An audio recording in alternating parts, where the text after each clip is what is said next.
Hey guys, Dustin Wynn. Hey, this is Scott Snyder. This is Paul Dini. And you're listening to BatForce Radio. And you're listening to BatForce Radio. You're listening to BatForce Radio. This is Kevin Conroy, the voice of Batman, and you're listening to BatForce Radio, so stay tuned.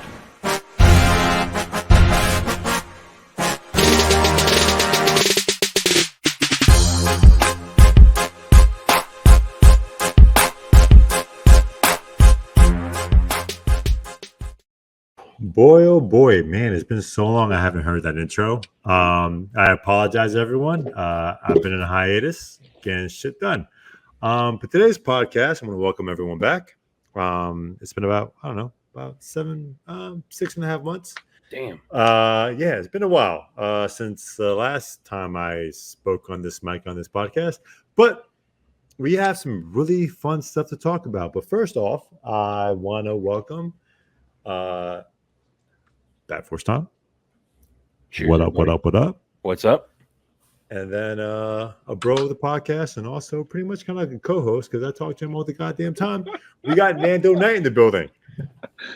Hello there. What up, fellas?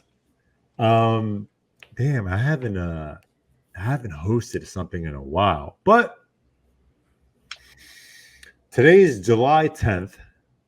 It's the evening, late evening, and we are pretty much about 2 weeks away from the biggest Comic-Con in the world.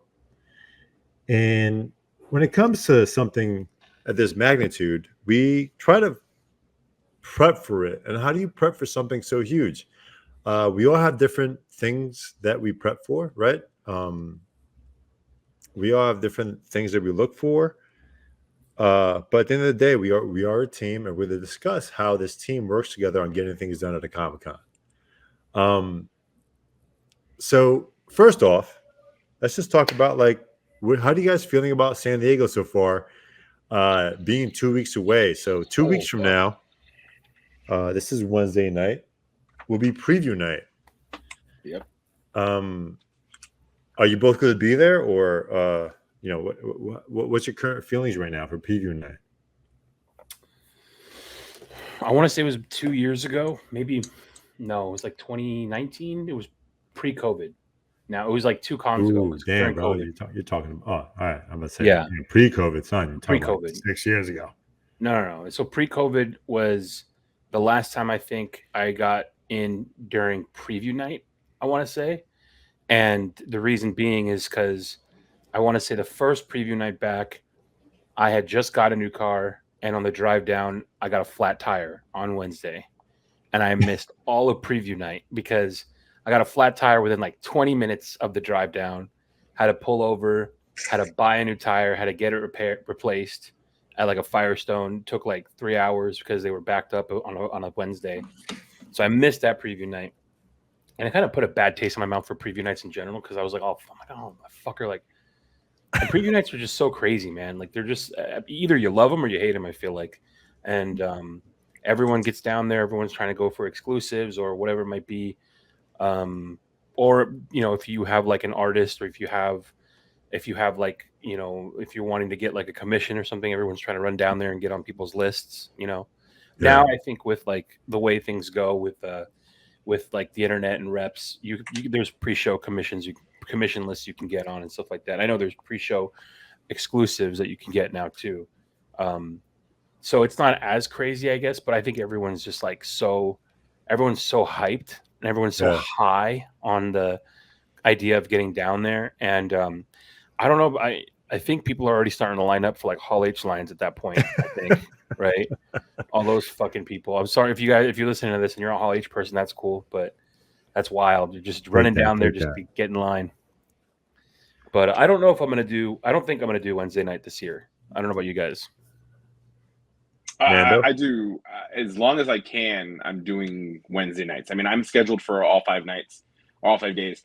So I'll be there. But preview night is like the tone setter for me. Like it sets the tone for the rest of the week. Like if I can knock out exclusives and some signings and all that early, it really deflates the stress balloon of the con and really allows me to just be present in the show, enjoy the company, Be prepared for, not only just some of the exclusives or signatures, but the artists, the different events, the panels, some of the hangout events that you get to do. So it really helps knock everything out. So, I mean, it's granted, it's only like what, from 4 or 5 to 9. It's like, So it's only like 6. It's like 6 to 9. It's like 3 hours. Yeah, it's like 3 hours, right? Okay, so it's like 3 hours. So yeah, if you can power through those 3 hours and get like 70 to 80% of your stuff done in one night, which a lot of the time you can. What? We got like 60-70% done last year. But that was the great thing, is that what it did is allowed you to focus on like the physical exclusives, like the toys, the figures, the Hot Wheels and stuff like that. So it gave you time to like, all right, I don't have to rush to go get a signature because I already got it done. No, you're right. Last year San Diego was my first time. I went to preview night. Before that, I had a Todd McFarlane event, so it was like kind of had a con before the con. I think I was really well prepared last year, but I think because of my experience last year, I'm going to have a better experience this year and be better prepared. One of my, and this is going to go my next segment, it's preparation, right? Like a lot of us, we're collectors, right? We're a fan of the artists and the writers who attend the con. It's very difficult to understand like the guest list. And San Diego has like if you go on the site, right, you see somewhat of a guest list, but it's not really finalized. It's not finalized, and you really don't see everything. So I know what I do. What do you guys do to know who's going to be there before you get to the con? I know for me specifically, looking at a lot of the publishers that are going to be present and looking at their social media pages or their web pages, because they're talking about who they're bringing or who they're hosting or who they're paneling or showcasing at the event. That kind of helps tell me where I'm going to go and who I'm going to go see, like Distillery, Image. Like you always know Todd is going to be at Image, like always. So that's great. Todd's like the mayor of San Diego Comic-Con. Right. Yeah. And then, Marvel, whatever they're going to do, because Marvel is going to be back this year at San Diego this year. So they're going to have that. And we all know that X-Men is going to be the hot point and topic of everything this summer. So, you can prep for a lot of that for like the voice actors of like X-Men 97. Deadpool drops that week while we're out there. So there's going to be a lot of different things going on. So I'm really sad because the 89 concert the film with the orchestra live is actually playing in San Diego on the 26th. And I really want to go. No. But Mike, why don't you go? Because I'll be at Comic-Con. Yeah, but it's at night though. It's like I think like 6 or I think it's like 7 p.m. Is it? Yeah, let me hear. Let's yeah, the 26th is a Friday though. We're gonna get into that. Yeah, we'll get into that. Yeah. There's part of the conversation. There's a lot of things going on. There's a lot of things that go on when it comes to San Diego or New York, any big con, even around the con. Yeah, there's a lot of things that go on, and it's very difficult to pinpoint exactly what you want to do. Tom, how about you, man? Like, how do you prep for like? Okay, here you go, Nando. Like last year, you were mad chill. Last year we had Libra Mayho on the BatForce podcast. We recorded on Monday. He said he was going to be there, and that's kind of like our chill point. And we have like the standard guests who kind of go to San Diego every year because they're Californians. But I feel like you had like a chill approach to San Diego compared to like myself. Yeah, so it's been years in the making to get that. So Legends and CapDog make fun of me. My thing is, if I can get for sure Sunday, but if I can get through Saturday, having everything I want to do done, and I'm walking the con floor with literally no bag or nothing in my hand, that's like a win for me. Like That's my goal. My goal is like whatever is the last day I'm going to be there. I just want to walk the floor, no pressure, no expectations, because I've gotten everything I quote unquote need to do out of the way. Yeah. And so I get to just soak up the con the last day. Sometimes if I can too. But do you have a look who's going to be there or anything before? Yeah, like Yeah, you know what's funny is like I think last year, I don't know, it always changes every year, but like I tried to have a game plan, whatever that might be. Like usually it's like, all I right, try. try, right? Like we all know how that goes. I have Yeah, a game plan of like, okay, especially artists who like don't do San Diego, because there are some that like don't do San Diego every year, right? I yeah. think You have last like year, some international artists that come around, and yeah, yeah, a couple other ones that just pop up. like last year, I remember whenever the last year, not last year, but whenever it was the last year that they did it, Kelly Jones was in San Diego. Oh, shit, I don't know if it was like 2015 or 2014. He was basically there just to promote the gallery edition of his Batman book that was coming out, and so Nice. he was there just at a table at Artist Alley. He had nothing. He was just sitting there at a table. He wasn't selling anything. He was just signing right the whole time, no charge or anything. Like So a I remember G. I brought a short box, all of just Kelly Jones books specifically for him, and I had all those, as many as I could get him to sign without annoying him. He's never annoyed. He's such a G, dude. That guy's so chill. He's so Such nice. a great dude, man. Such a nice Overall, guy. Yeah. So he was a must Shout that out year. Kelly Jones. Last year, I think the big must for me, because I haven't gotten a chance to hit New York Comic Con. I know he's always there, but Jeff Loeb was at San Diego last year, and I was that's like, oh, huge. fuck yeah, yeah. So Jeff Loeb was there, and the whole Hush team basically was there. Um, you know, so basically, I got my stack from last year actually. Now that we're talking about it, so last year, My boy came ready. thanks to Dunk, I didn't do anything. I don't know what you're talking about. no, well, we maneuvered the lines, and we were able to multiply ourselves in different directions. When you have more than one person on the floor, it's helpful, right? Everyone jumps in line for each other, that kind of thing. You know what I mean? Yeah. And so everyone's like, "Oh, you're going to be at like I'll be walking the floor. Nano's in line for this guy. I'm like, oh, well, you're going to be over here. All right, cool. Like, I'll be over here. Come jump in line when you're done. Meet me over here." Yeah. One So of the biggest things that Tom is mentioning right now is you need a team, man. When it comes to these big cons, you want to get some shit done. You work together. So it's like Nando and I were talking about earlier, like, oh, we wanted to buy some exclusives. Yo, preview night. oh yeah, Hey, if you're gonna go to KRS, I'm gonna go over to whoever.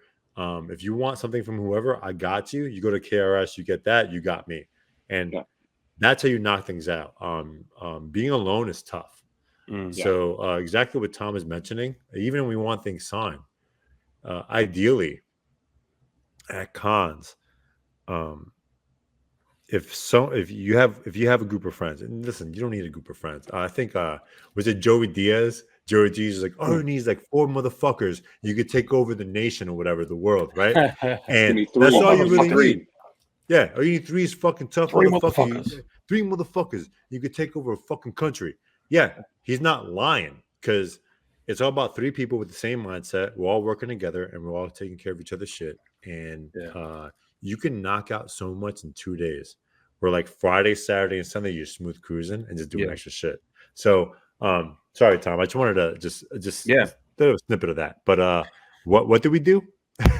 That's the thing though, is like that's what I like. What I love is like I know most of the people that go down, like you guys, right? You guys, especially legends, they're all gonna have Kev Dog. You guys are all gonna have like your list of must dos, right? Yeah. And my list is always gonna be smaller. So all I know is, all right, let me see what Dunk's getting into. Let me see what Nando's getting into. Let me see what Legend's getting. And then you guys are always, oh, I'm going over here. I'm going over here. All right, cool. I'm gonna go with you. Like I 100%. eventually just fall ass first into awesome shit because I'm just following you guys around. Yeah. And one of the best things to do is I started this year, and I kind of learned from a good friend Risley. Have a spreadsheet. Like have a spreadsheet of like who's going to be there, and like what the most important thing, really important thing is, get your notifications from the certain artists. And what ends up happening is this artist, if you don't get all the information you need from this site, which the site doesn't give you all the info. The artist would tell you what booth they're at, what times they're there. Sometimes if they're under a certain vendor, you have to follow that vendor too. And the vendor's going to boost that artist, obviously, because Comic schedule. Yeah, CSA does that. So you want to if you're following them on Instagram or X, is X called now? Is that what it's called? Yeah. X, my X Twitter. You put your notifications on, and you'll get notifications on that artist, and they'll tell you what time what time they're going to be there, the booth numbers, and even if anything changes. So that's huge, and you want to do this starting about like a month away from like any con, not just San Diego, because a lot of things happen. And sometimes, if you follow the San Diego site, you're not going to get up to date information. Sometimes you might get up to date information from the artist before the site updates it. So I really feel bad when I see, oh man, it happened at C2E2, and Zerdy canceled C2E2. He wasn't able to make it because there was a conflict with something with his schedule. And C2E2 didn't let anyone know until I think it was like Saturday at the con. And when people were like, "Oh, where's Nathan Zerdy?" I'm like, "Oh, he's not here." I'm like, "How do you know?" And I'm like,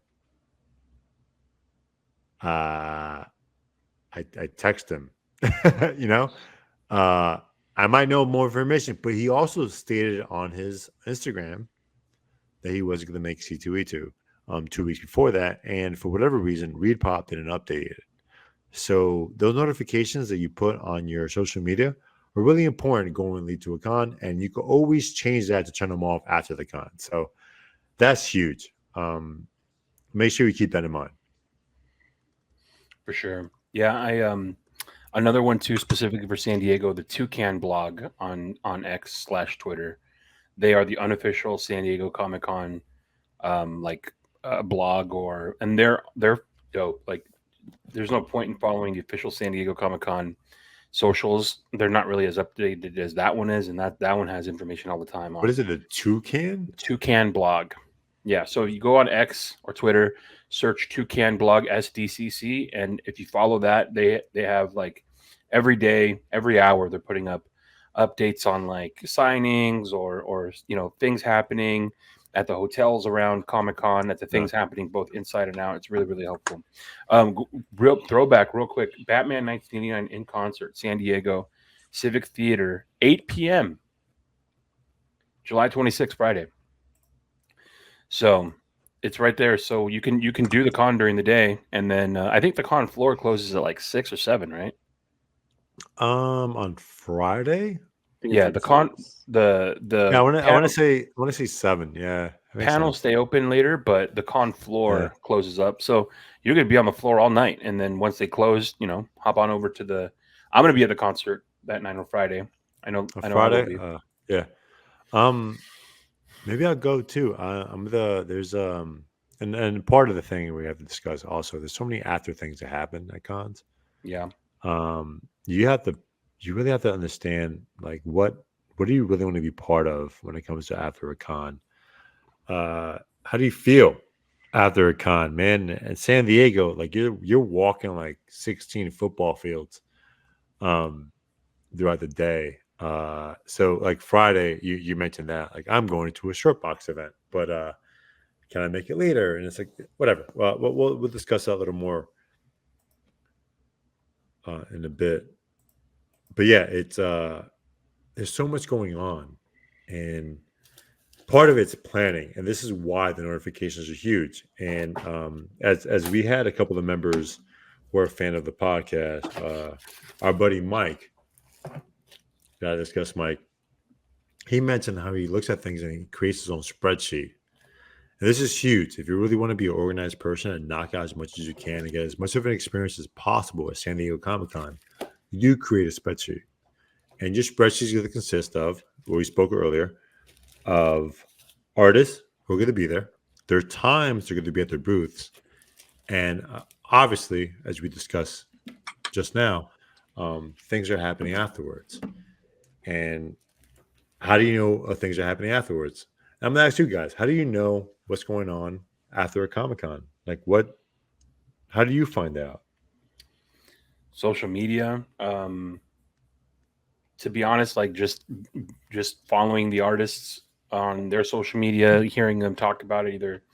And like, I'm not like, not, I feel like all of us have been going to the cons enough where like you start to make friends with, like exhibitors or publications or artists themselves, and they'll just tell you like Yeah. oh, I'm going to be over here at this event, I'm going to be over here. So it's like, not to blow smoke up our own asses, but like it's nice to kind of like just be able to reach out and ask them, hey, dude, what are you doing this weekend? Oh, I'm going to be at this thing. There's a signing over here, this or that. Yeah. We're going to be at this party or that party or whatever. Yeah. And I've found, though, over the last several years, like the best place to be after the con is one of two places. I think it's the Hilton Bayfront Bar or the Manchester Grand Hyatt Bar. Yeah. And I think the last 2 years, the Hilton Bayfront, they've been hosting the Eisners. Yeah, they've been And crushing it. Yeah. So I don't know if it's Friday or Saturday night when they have the Eisners, Friday but night. the ballroom opens up and empties right next to the bar. So all the nominees and winners just spill out into the bar holding their Eisners.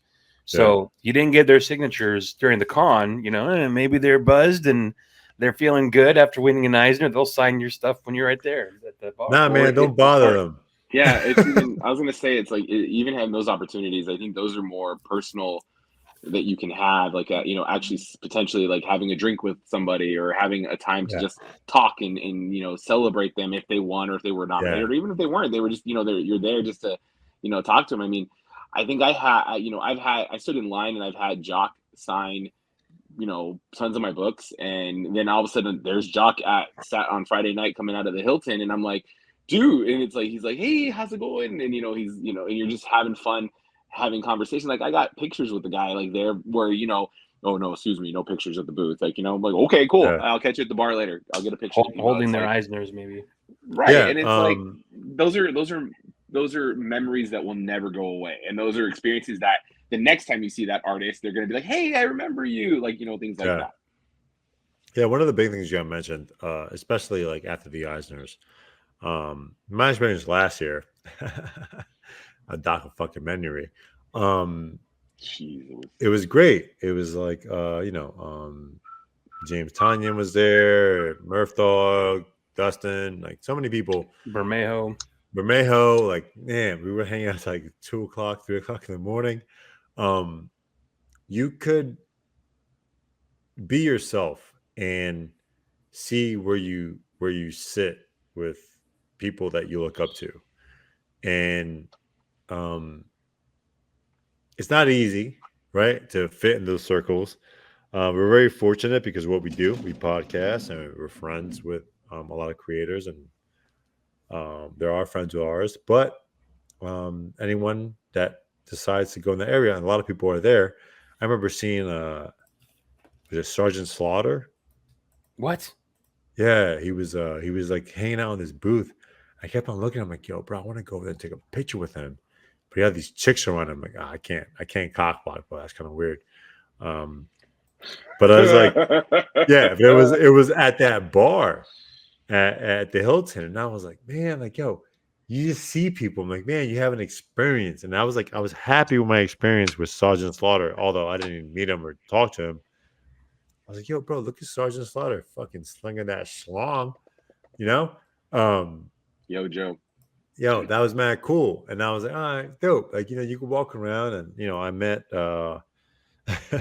Walter Jones. There's a whole other story. If you guys listen to my San Diego recap, that story is pretty funny. Walter Jones and I are really good friends now. But it all started because, you put yourself in the right place, right time. San Diego is a really good place to put yourself in certain places and meet people. Don't be weird. Don't be awkward. Then good luck. But yeah. So when it comes to like those events, just see where. Again, don't stalk people. Like, I don't want people like, oh my God, if I want to stalk Tom King after the Eisners, I'm gonna sit at the bar at the Hilton and just sit there and wait to give him whatever drink he wants. No. Hold on, time out. First of all, if you want to do that, it's not gonna work because that bar gets so full so fast. You're not gonna be able to sit there because you're gonna be like, what am I doing here? Like you have no opportunity to be weird. So yeah, it gets nuts. Yeah. Just there's opportunities in San Diego. Same as most other cons. Just San Diego gets very popular real quick. Yeah. So besides that, like any oh, I have SIGs here. We spoke about SIGs. SIGs are really important because a lot of us, we get these comic books, we get these variants, we get these regular books that come out throughout the year.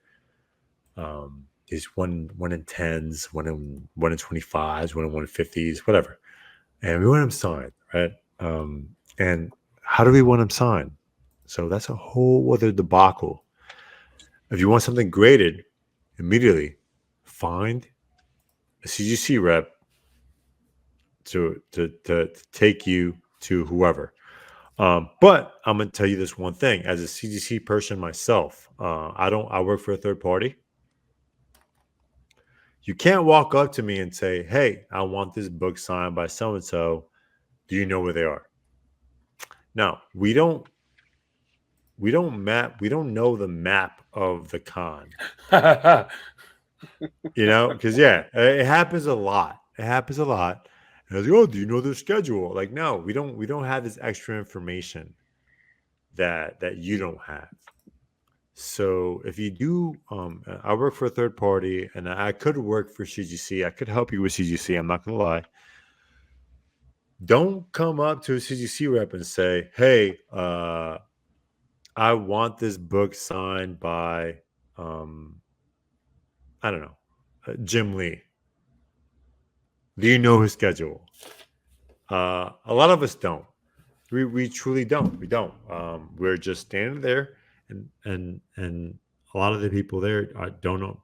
Most of them are just. Hold on. His device was disconnected. Sorry, Nando disappeared. A lot of us are just trying to figure out, like, all right, cool. Where are we walking to next? So make sure you're prepared. If you walk over to any CGC rep or anyone that you want something graded from, that you know where the artist is. You might get lucky. You might get lucky that the rep might know exactly who you're talking about, where the location is. I, for one, I do get a vendor badge. I walk around through the con. I try to know as much as possible when I walk through the con. But don't expect everyone to have the same knowledge. So don't just be like, "Oh, I'm going to go to CGC. Hey, I want this. They're going to take me here." No, you have to do your due diligence first before you want to get something CGC'd or signed or whatever the case it may be. Or any questions you have, right? Like you go to random people, like, "Hey, do you know where this person is?" A lot of people just don't. But you might get lucky. That's really important. Don't do that. Nando, what do you got to say?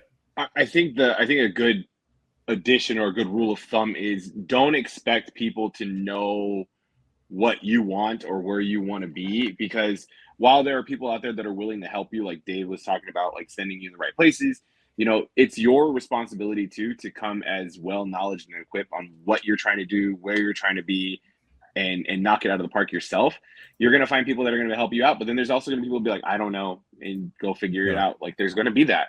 So the better equipped you are, the better it's going to be for you. Like it's that whole, like, knowledge is power, right? Like, the more you know. So the more you know, the better suited and the better success you're going to have. 100%. It's not easy to plan for one of these cons. What gear? It is a really good question. What gears do you have prepared for a con? Like what? No, like here we are. It's July 10th. Obviously, San Diego starts pretty much 2 weeks from now. What do you bring with you at a con to be prepared? I kind of hinted on some stuff in my post earlier today, but I want to hear what you guys bring. My Hex brand con bag and my Hex brand portfolio bag are the two that I've you get prints, right? You get prints or original art. Like, Yeah. you know, if I'm gonna be carrying more than one piece of original, I think I did, and I don't do that often. It's like I don't fucking buy art every day I'm there. But there was one day, a couple of years ago, or maybe it was last year, where I was like, all right, today's the day I'm picking up like my commissioned art. So I had a piece by Ben Templesmith. I had a Ooh, piece nice. by Cat Stags, and then there was one other artist, and so I had to grab all of them on the same day. So I had the Hex brand portfolio bag because it's got reinforced sides. You know, it's got like perfect size for if you want to go up to 11 by 17 print or not. You know, it's perfect, right? Yeah. So I was carrying that one around, and then the Hex brand bag though is perfect for like books. You know, if you want to put a couple of books in there, if you want to put like graded books in there, it's got that little like super soft accordion, and I use that one. I've been using that one for several years now. Yeah, that's the best stuff. That was, I actually will admit, when BatForce had their discount code during COVID, that was what I bought my bag. I was because of you guys. You guys were the ones who like showed it off, showcased it, and I got one. And I got one of the yellow Jim Lee, The exclusives. the Nice. numbered ones. Yeah. Yeah, so I got one of those. Hell yeah. But that bag saves my life. Every show I do, it goes to every con, every show I go to. I have a my thing's falling apart, but I just bought a few bags. We'll see how that looks like. But no, yeah, that's great. What I do, I have the bag. I also get like these store folios where you can have your comic books stored in nicely. I can't even open this right now. Here we go. Like, you know, your books go in here. You want to make sure the bag and board is right. I always keep that in here because I don't want anyone bumping into my shit. I'm very protective of my comic books because I do get a lot of things graded. I do approach a lot of artists with my books window bag.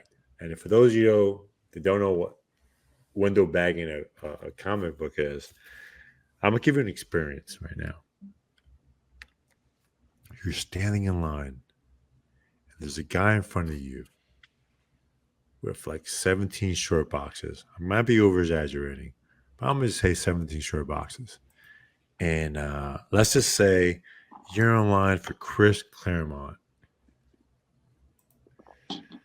And this guy just whips out books and has to open up the bag and bring out the book and get it signed by Chris Claremont. And he does that for like 40 to 50 books.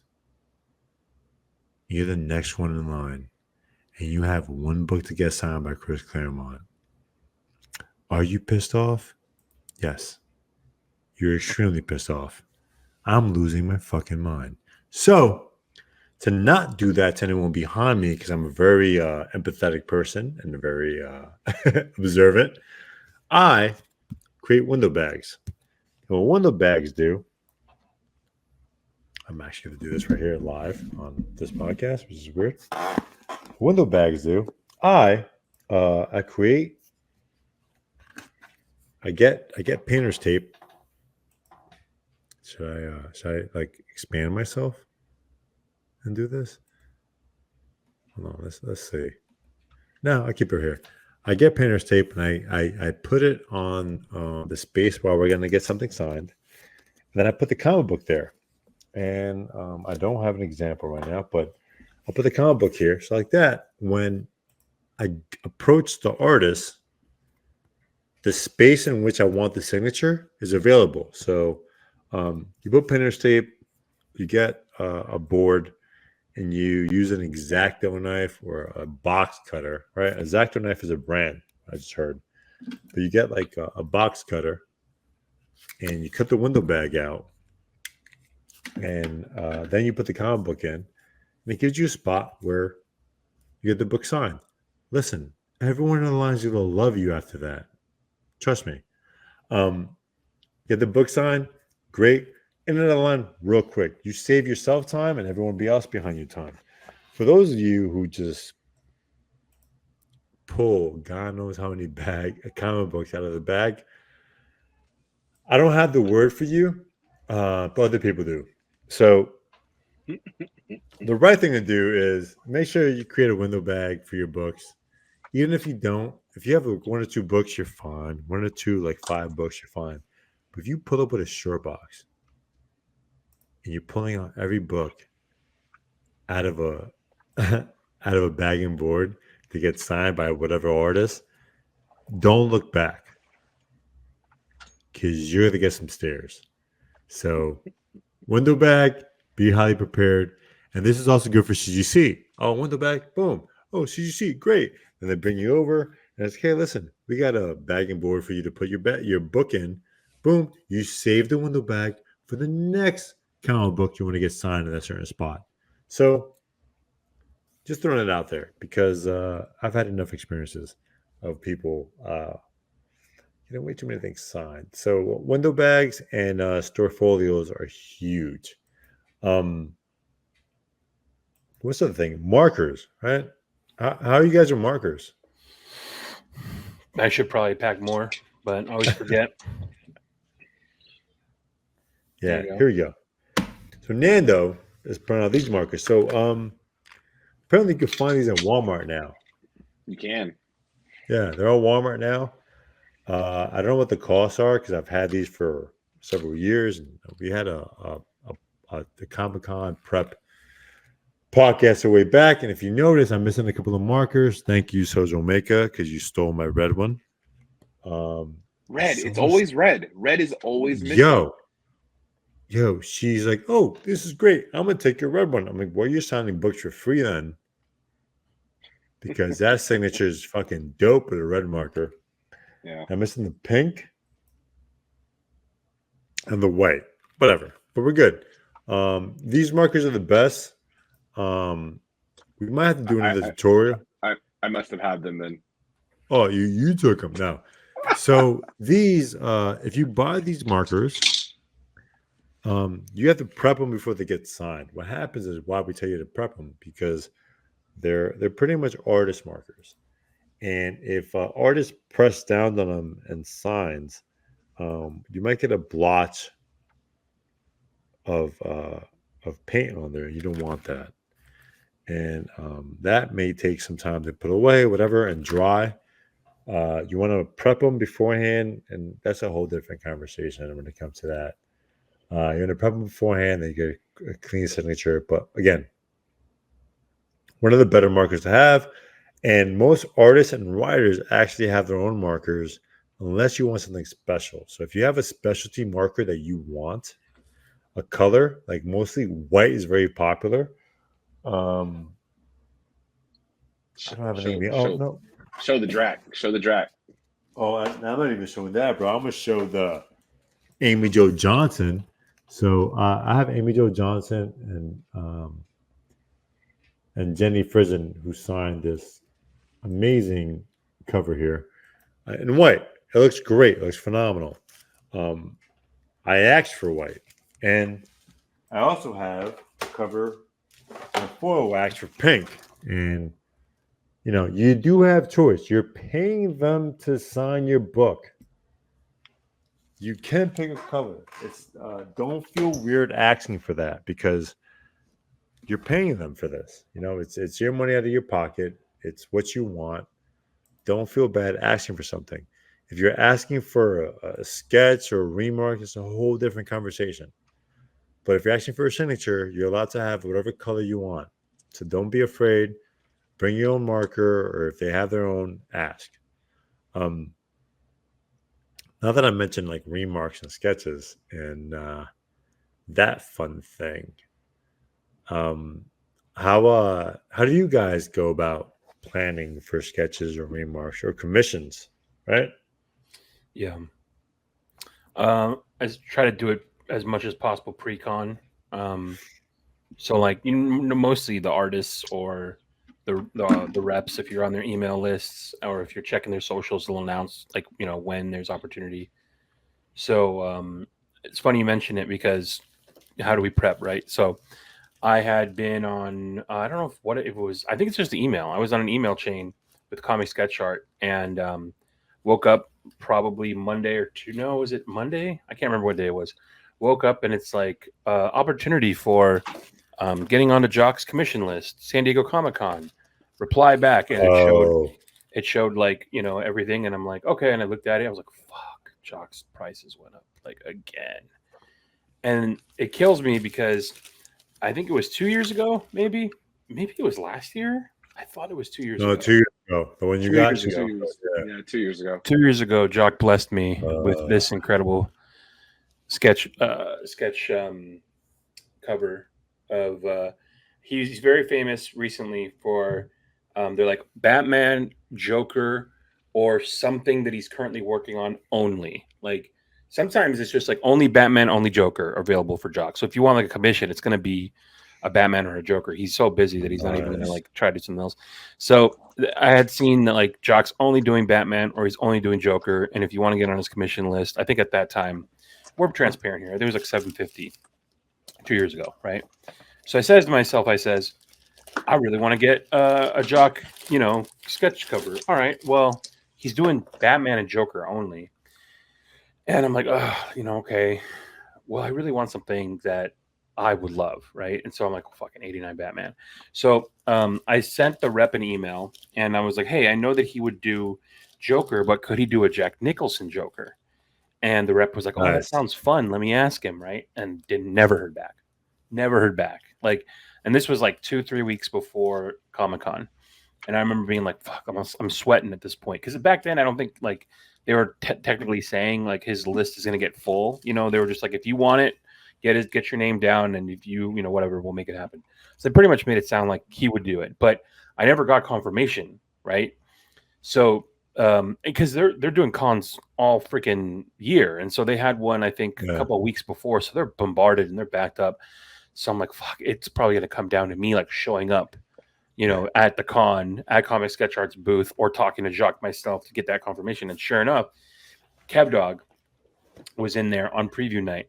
Shout out Kev Dog. Shout out Kev Dog. And Kev Dog's like, I'm at Jacques' table. And I'm like, he's there? Yeah, he's right here. And I'm like, oh, dude, I'm like, I've been trying to fucking email the reps. I'm like, ask him if he's willing to do a Jack Nicholson Joker. And then Kev Dog just texts me back, he's in. And I'm like, fucking Kev Dog. I'm like, I'm not going to believe Kev Dog. Like, Kev Dog, like, I don't even know he's in front of Jacques. So I go, yeah, you need like a fucking FaceTime fucking certification. So I told him, send me a video of him saying that he'll do it. Just joking. And the motherfucker sends me a video of Jacques at his table on preview night. And Jacques like, yeah, no, I'll do it. Yeah, no, I'll do it. Yeah, no, tell him. Yeah. Awesome. Yeah. So Jacques sends that video. Kev Dog sends me that video. And I think I emailed the rep, or I can't remember how it all ended up working out. But this was like the first con after COVID. Everyone's like still wearing masks and shit, you know? And so, you know, eventually I guess he says yes. The rep says yes. I show up the next day, either Thursday or Friday. I pay for it. And I don't think it was done yet. So they were like, come back tomorrow. I was like, all right. So I came back the next day. Jacques wasn't there, but his rep's like, I think he finished it. Let me go check. And so they go behind the booth and they're like, open a bag. And then they unlock something and they're like looking through. Like, oh, is this it? And they pull out this thing and my dick just falls to the ground. I mean, let me get this out of here.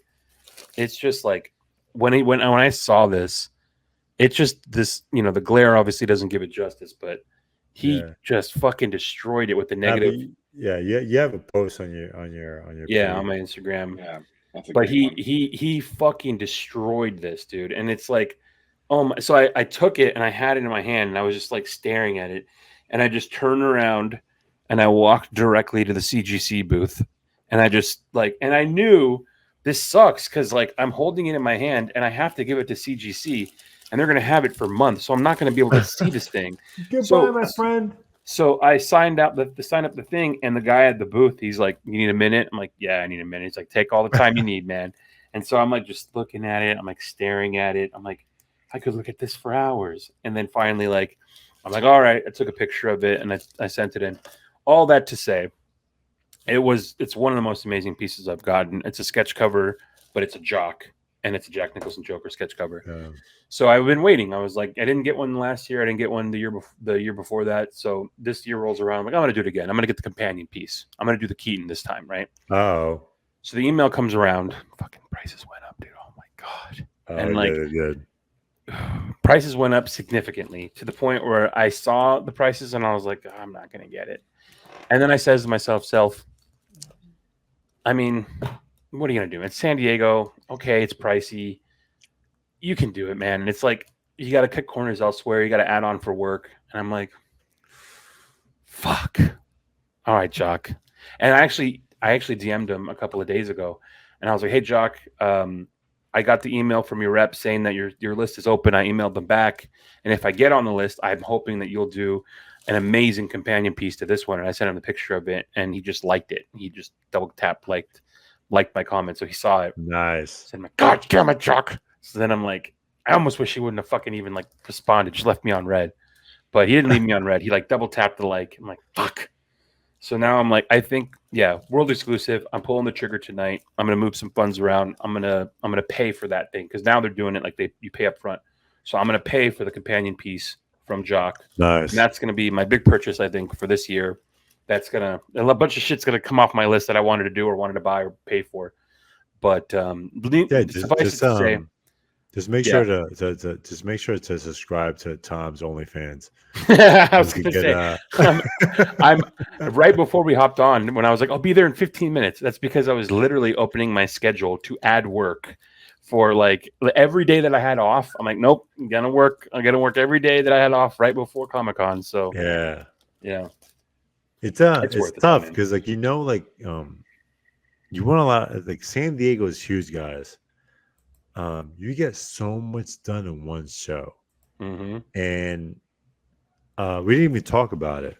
I kind of want to step back a bit because, like, how do you get to San Diego, right? Like, how do you get to San Diego? It's crazy because even like the week that I'm one of those members that actually get exclusive rights like tickets. I'm not one of those. And I tried to get a ticket when it was open to everyone else, and I never really tried to buy a ticket for San Diego. And I tried, and I was like, oh no, all Saturday and this is sold out. And I was like, God damn it.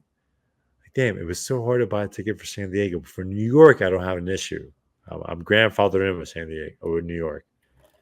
But man, San Diego's tough because Repop now has you could buy tickets by being part of whatever membership, and that's difficult. What I've been telling people is, hey, listen, just get to San Diego. I feel that if you get to San Diego, if you go to San Diego, a lot of tickets open up that week for whatever reason. You have people who just can't. People buy tickets and they can't make it. People trying to make money off the tickets, whatever the case may be. They're good at that. They're good at let go of tickets at a certain price. Get to San Diego. You don't even have to go to the con, man. I ain't gonna lie. You can have a crazy con experience at San Diego without going to the con. Last year, I don't know, Tom, did you end up going to the Whatnot House at all? The Whatnot House? The Whatnot, was it like on top of the bar? It was right across the street. It was past the train thing. I was in there a couple of times while all the people are streaming and doing all that. Yeah.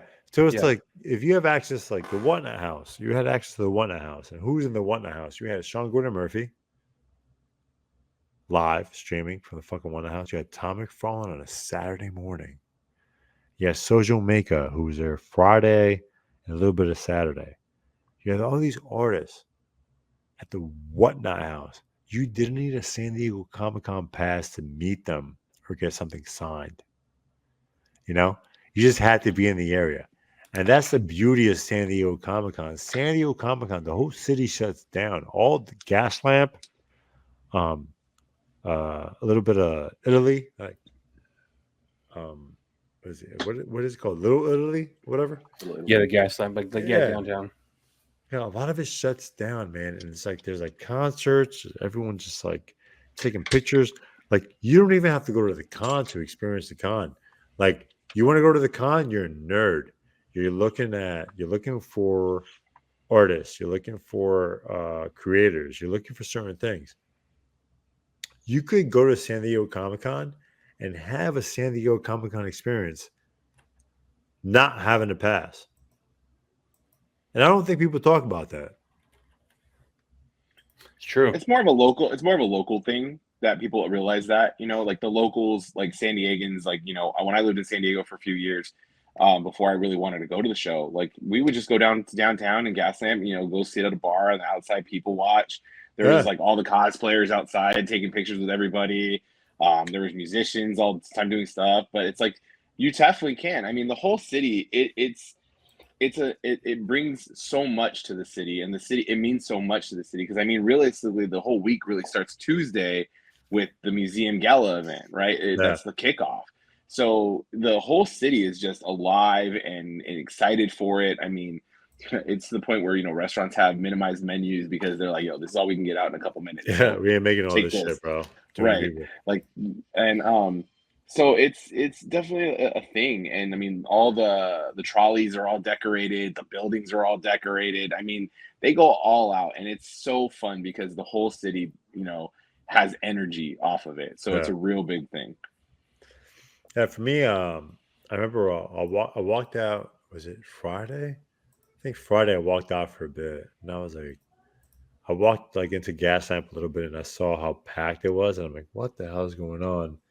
And then going to this pizzeria. I went to a pizzeria again.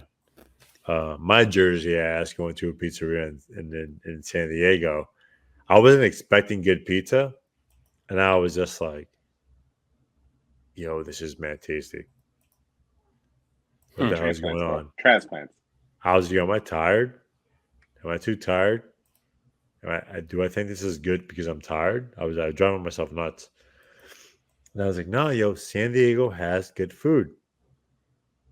Had tacos, of course, guys. If you ever go to San Diego, have tacos. Whatever. I experienced outside of the con a lot. I went to the One Knot house. A lot of shit was going on out there. I went out into the main strip and Gaslamp where like people were like performing on stages, and it was packed. People were busy. I'm like, damn, like this is live right now. I don't experience this in New York Comic Con, So my first year in San Diego, I'm like, holy shit, people are out here like singing and like whatever, having a good time, and none of them have passes. Because anyone who has a pass, guess what? They're walking around with their pass in their chest because we don't want to lose our fucking pass. And wow, like it was great. The city's live, man. The city's live to like 3-4 o'clock in the fucking morning. It's nuts. It's a whole different atmosphere. So for anyone who doesn't even have a pass, like listen, get to San Diego. Just get there. You could find a pass. Trust me. You could ask someone, and I'm not going to be here on Saturday. You take my pass. Here's like give me $60 or whatever, and you'll be fine. Like you can find a way to get there. You don't have to go to the con unless you're a nerd like us. You have to go to the con and get you signed, whatever. But there's a lot of other ways to get things done. Any exclusives you guys are chasing? And if you are chasing any exclusives, how do you know about them? Books. First, a few books. Like there's a Turtles KRS book that's like limited to 300 copies. I want one of those, but I want one of those for other reasons, for down the line shows. And there's a couple other Nakayama covers from like Rogue that are coming up. There's a couple other unknown comics. Unknown has some good ones. There's some other good toy stuff out there, but the business for me is strictly books and artists. So I want to make sure that I get as many things signed by as many artists as I can, so we can either get them graded or we can get them out there in the market just for people to get their hands on. But yeah. How are you, Tom? You chasing anything yet? As far as like exclusives, maybe like some of the books that might come up might be cool. I haven't seen anything like come across my feed that I actually like feel like I need, but every once in a while, like an artist or someone will have something they'll only do for the con, something special, like a cover or a variant or something like that, or even like they'll have like deals on like original art or something like that. Yeah. So yeah, but exclusives. Nah, I mean, I'm not that big on, unless it's like comics. I'm not that big on like collectibles so much anymore. As much as the comics are so much easier to store, and it's either that or anything 89 Batman, right? yeah, that's true. But I haven't seen. I know that they're doing a lot of merchandise, but like exclusive stuff. Well, Mondo. actually, take it back. So Mondo, Mezco, even the DC booth. If not for myself, there's always someone like, yo, you're gonna be down there. Like, can you grab me this figure? Can you grab me this thing? So yeah. So like I like a couple years, I think it was last year, I jumped in line at the DC booth and I got a Bane figure. I think there was a Bane exclusive, and there was like I forget what else. There was a couple of figures that I grabbed for some buddies. It was a Nightfall Batman. I think it was a Nightfall Batman that was like the San Diego Comic-Con exclusive, and they also had like that Movie Masters like 4 or 5 pack that came with all the movie Batmans that came in those tins. That was definitely like 2 years ago. Yeah. Okay. So I'll hop in line for something like that, and if not for myself, I usually grab it for somebody, and those are usually kind of cool stuff like that. Yeah, that makes sense because like again, like it goes back to like the sense of community or like having friends and like divide and conquer. And when people like I've already had a couple of requests. And I'm man, but the hardest is like you'll get someone to DM or text you and be like, "Hey man, can you get me this Funko exclusive?" And it's like, brother, no, like no, it doesn't work like that anymore. Like it's you want what you're asking is you want me to stand in line for an hour for a raffle for a chance to come back and buy it, and it's not happening. Yeah. For lack of a better term, go fuck yourself. But besides that, so I have a rule. My rule is, I'll take requests before the con, and once I'm at the con, if you are not at the con with me, I'm not going to answer you. Yeah, I'm not, because you're not in the battle with me in the trenches. Like we're going in, and for those of you who have no fucking idea, the trenches is you have people who are walking in front of you, looking at every bit of everything around them. And you have a goal of what you want to get done. You don't want to be behind those people. You have people who have strollers. Man, when they have strollers, you're stuck behind them. You do not want to be behind them. It's tough. You can't be an asshole. You can't. You have to find a way to walk around them. You do. But you also have people who are trying to do the same thing you're doing sometimes. But you just have to focus on your goal. But man, those strollers and people who walk slow, you have to have the patience of a saint. It's not easy. Not easy at all. But to get to what you want, yeah, it's just tough. Con life is not easy. Period. I'm gonna stop there. It's not easy at all. Or you can just have Ludacris's move get out of the way playing in your headphones. Ooh, I wish I did.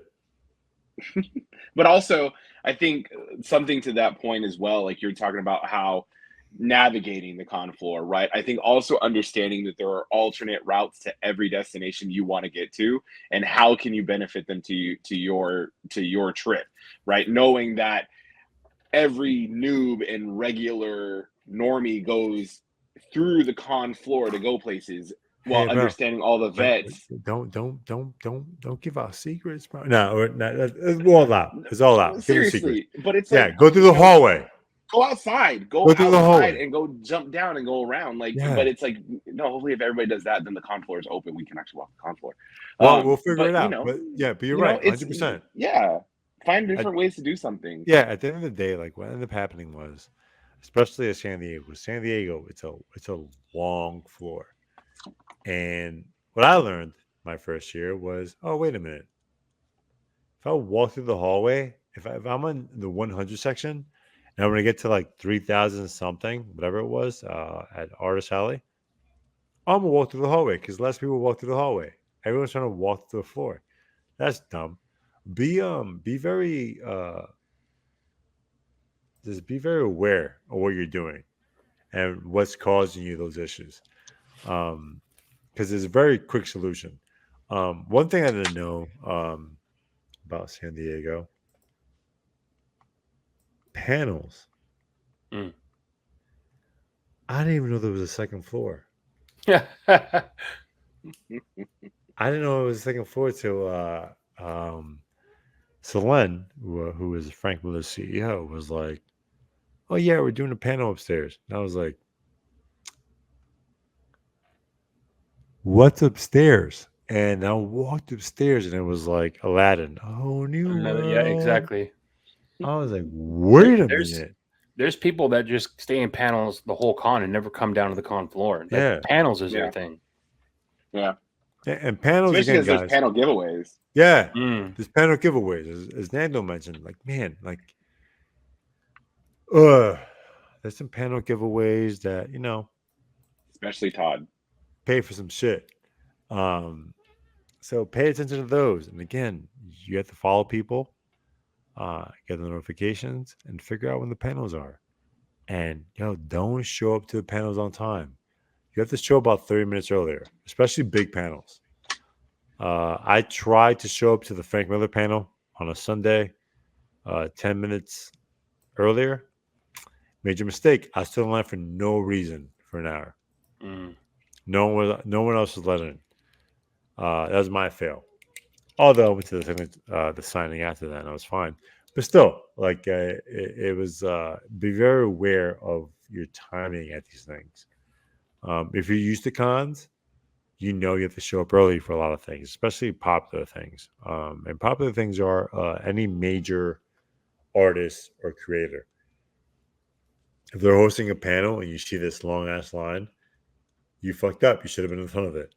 But it's really difficult to gauge everything that you get done. It's not simple at all. But definitely look at panels. A lot of panels give away certain exclusives that end up being high value long term. If you're a collector, you keep them. Good for you.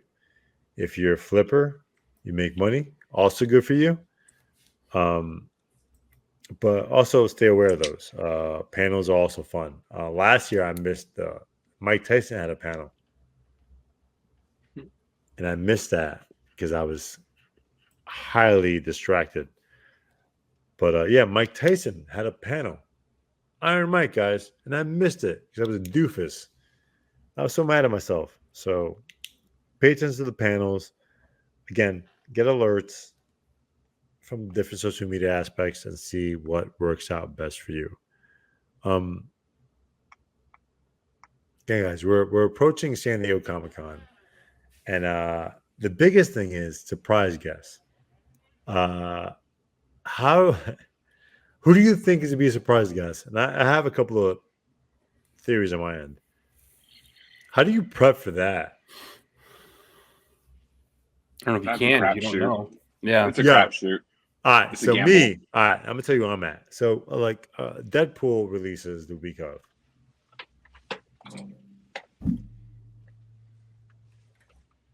Deadpool releases the week of San Diego Comic-Con.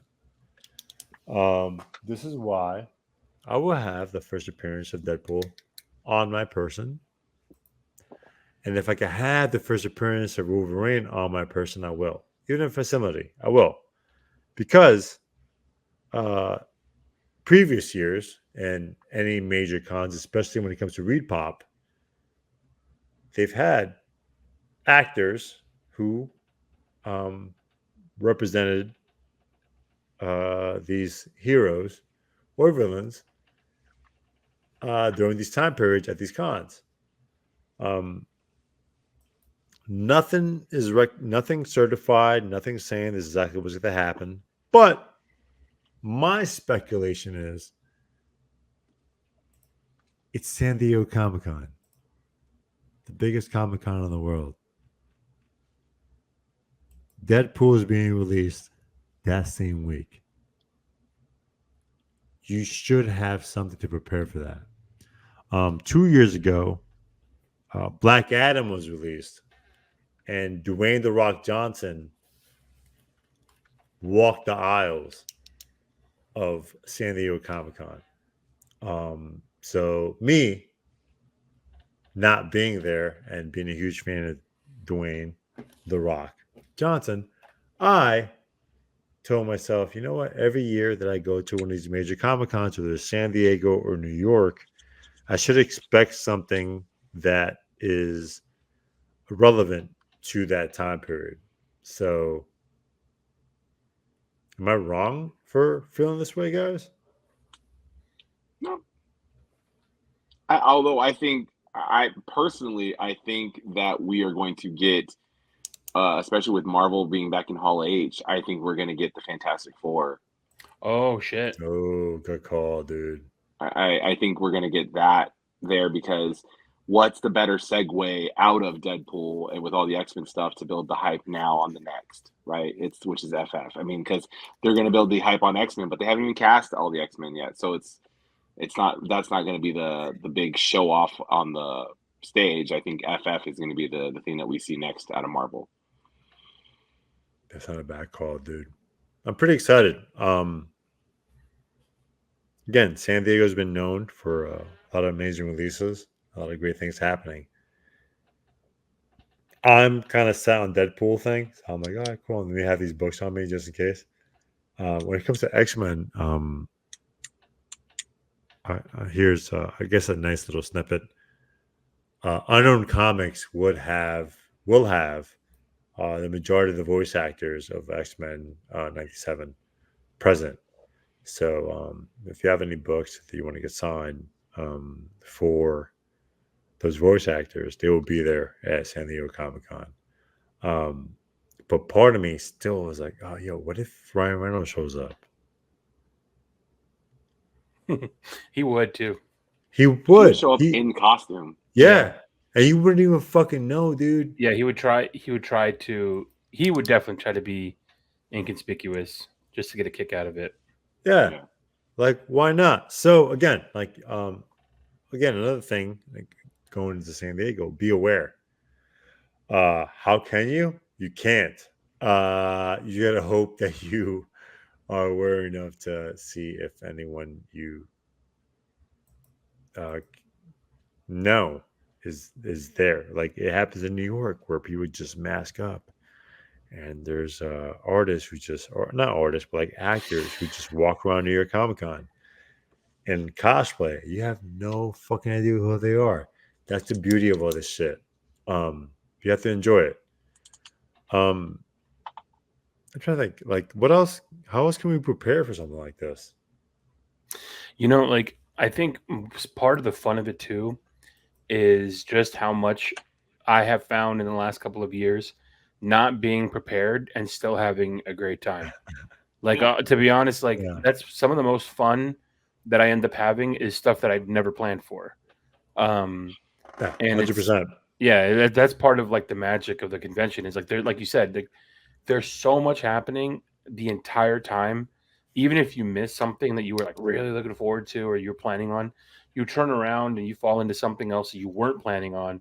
That is like, holy shit, did that just happen? Or did I get to do that? Like, I'll give you an example of it. Standing at the bar at the Hilton Bayfront, and I, just stand at the bar having drinks or whatever. And I walk out to like, there's the deep bar area, and then there's like the little entrance foyer area that leads to the rest of the hotel. And so I'm walking through there, and I look to my right, and I'm like, that's Corey Feldman dressed up as Elvis. Like, is that Corey Feldman? That's fucking Corey Feldman. So I walk up to him, and I'm like, holy shit, Corey Feldman, man, what's going on? Hey, how's it going, dude? Are you having a good time? And he was super nice, by the way. You having a good time at Comic-Con? And I'm like, holy fuck, it's Donatello.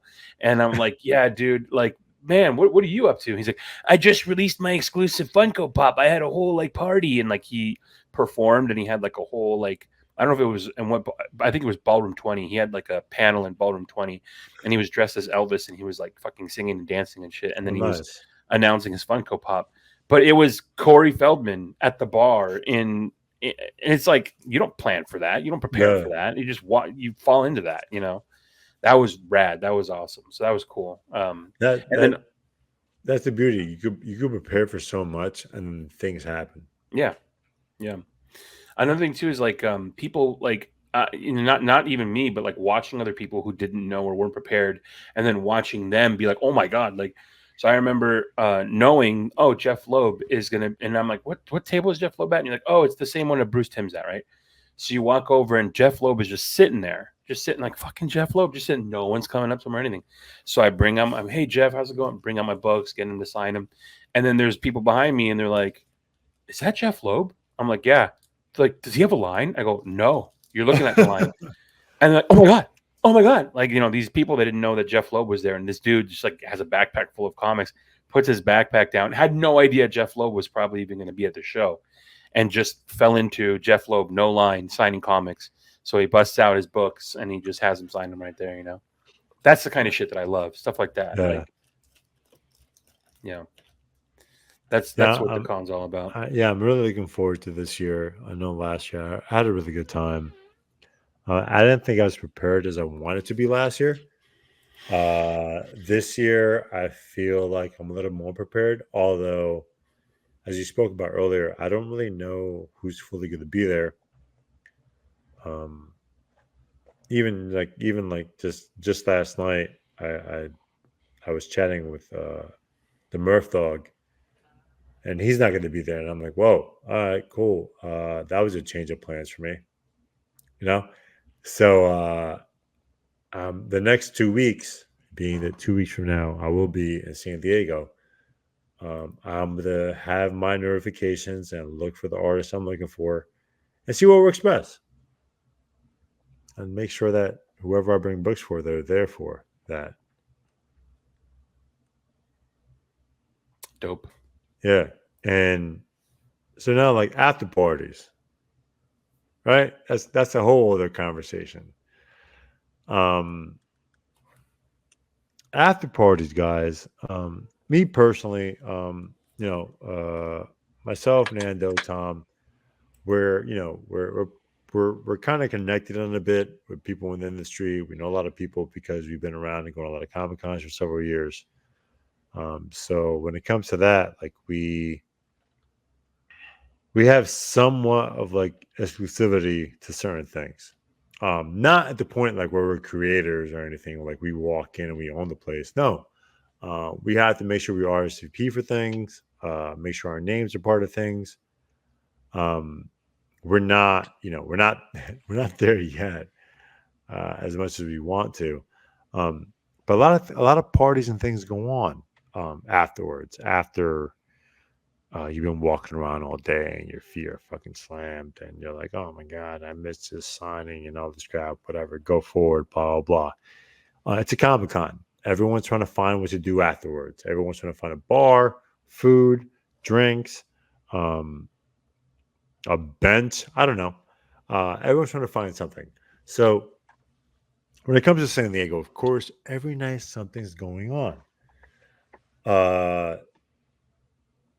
I'm gonna ask you guys how you guys are aware of anything that's going on afterwards, and what's that look like for you? I feel like the last. Go ahead, Nando. Go ahead, Tom. No, go ahead, Tom.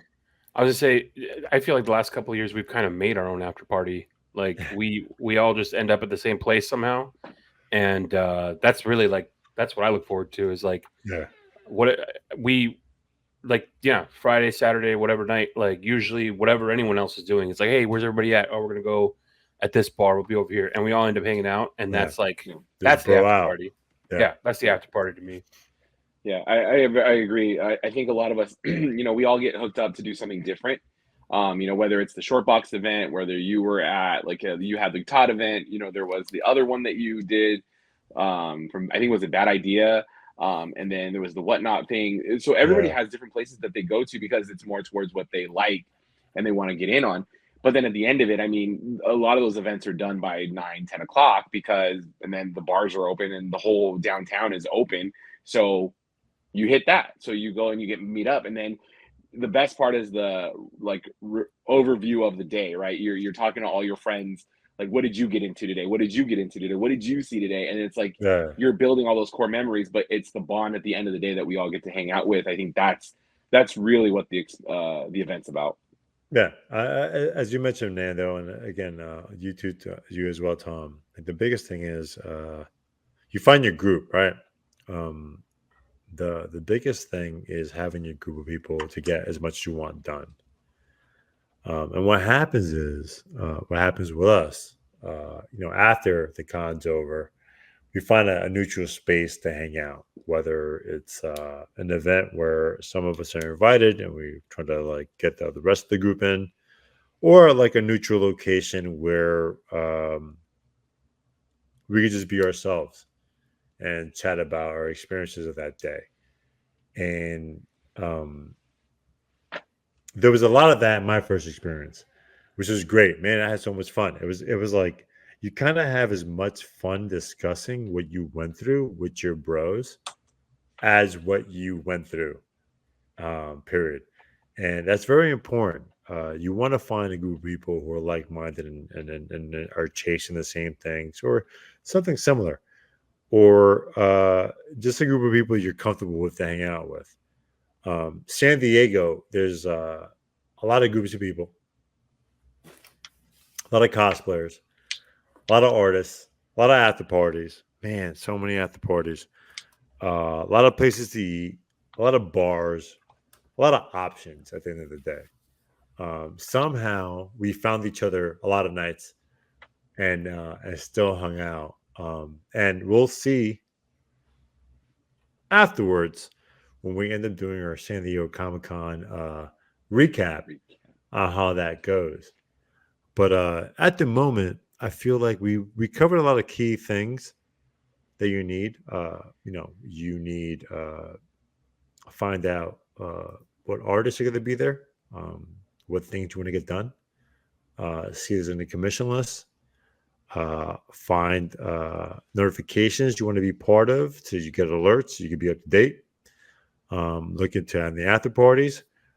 Big thing about after parties, you want to find out any regulations or any terms to get you there. For example, we did mention bad idea. You do need a pin for a bad idea. How I get a pin? Holla at me. I'm not going to say it out here. There's a lot of things going on, especially for San Diego. A lot of speculation. When we have Deadpool, Wolverine coming out. It'd be great to see Ryan Reynolds. It'd be phenomenal. Liefeld would definitely be there. A good friend of Tom's. You never know. But for everyone listening, I just want to say San Diego I was told it was very difficult to get to San Diego, to go to the largest con in the world, right? It's the most important con, not the largest one, because statistically the most people at a con is New York Comic Con. But the biggest con, the most influential one, is San Diego. And I was told it's extremely difficult to get a ticket or find tickets for anyone else to San Diego. Nothing's impossible. You show up first. Show up. You'll find a way to get a ticket. If you really want to get to San Diego, you'll find a way to get a ticket. Trust me.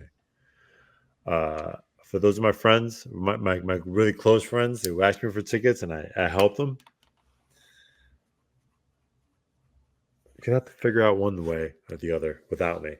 But it's not that hard. It's really not. You have to show up. People do let go of tickets last minute. If you're in the area, it's easier. If you're not, good luck. San Diego's an amazing con. The fucking weather's amazing. You could ride scooters through the town. They actually have decent pizza out there. It's really close to Mexico, so the tacos are fucking bomb. You get to the con, amazing experiences. And again, I'm only talking for just being out there my first time. I can't compare it to what Nando and Tom have dealt with in San Diego. They definitely had better experiences than I have. But as a New Yorker, going to San Diego in July, that weather is Baywatch. Am I wrong by saying that? No, it's pretty nice. No, I mean down the street literally is the beach where people are running. So yeah, I guess. Yeah, it works. it's Baywatch. The whole city shuts down. Everyone's Comic-Con. Everyone's in it. You might have a couple of people protesting for whatever reason. Nothing new. As a New Yorker, people protest. Whatever. You walk by them and don't look at them. It's when they're not posting is when we got to start worrying about stuff. Yeah. So, and a similar advice that I gave at the end of the year podcast that we had, it was 6.5 months ago. Nando was part of that. If you want to go to San Diego, listen, first step is get to San Diego. You don't need a ticket. Get to San Diego. You will have a Comic-Con experience without having a ticket. There are events that happen outside of there, way more than any con that I've ever experienced. A lot of restaurants that are ready to have a Comic-Con experience. A lot of artists who do like drink and draws or whatever the hell outside of the Comic-Con can have those experiences. A lot more goes on to San Diego besides just the con. I know a lot of friends who actually go to San Diego just to hang out with San Diego. A lot of my friends in San Diego actually hang out in San Diego, never make it to the con. If you have any questions or any insecurities about like doing anything that we asked you, you can ask me. I'm an open book. Just DM me. If you don't know if you know who I am or any of the guys, obviously, I'm Sam Dunk Dave. Everything Batman. Nando is the Nando Knight. Follow Nando. He is also a vendor. One of the better vendors in the West Coast area who, if you ever get to his any of his booths, you'll find some deals that you question yourself whether you're looking at a facility or not. So you make sure you do that, Fernando. And ask Tom. Tom will give you a sarcastic answer and make it funny and give you a quite an experience when he answers you.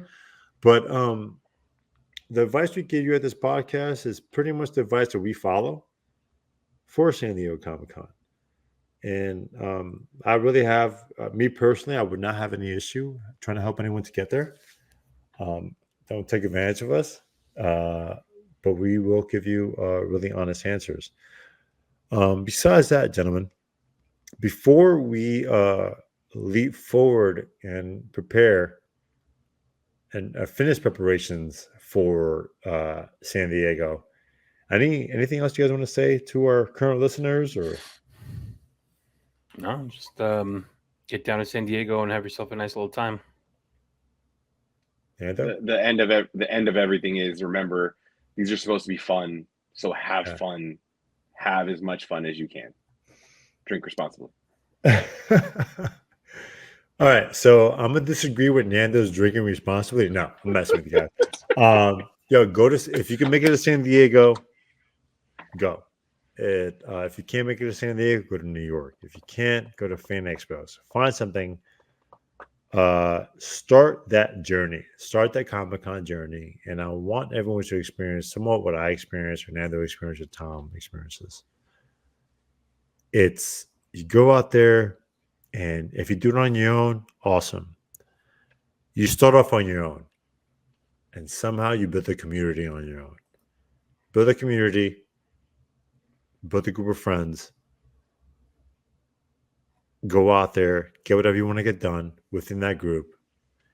And trust me, it gets easier and it gets way more funner. All that being said, I apologize for not recording a podcast for so long. I'm back, bitches. After this podcast, we will definitely record our recap. I'm scared because if last year was my first and I had that awesome of a time, get ready, fellas and ladies, or anyone who's listening, they, thems, he, she's, whatever. Get ready because it's going to get nuts. It's going to be a crazier year. It's going to be nuts. And I can't wait to share our experiences on the recap episode. Ladies and gents, I'm back, and thank you for listening to our podcast. See you guys.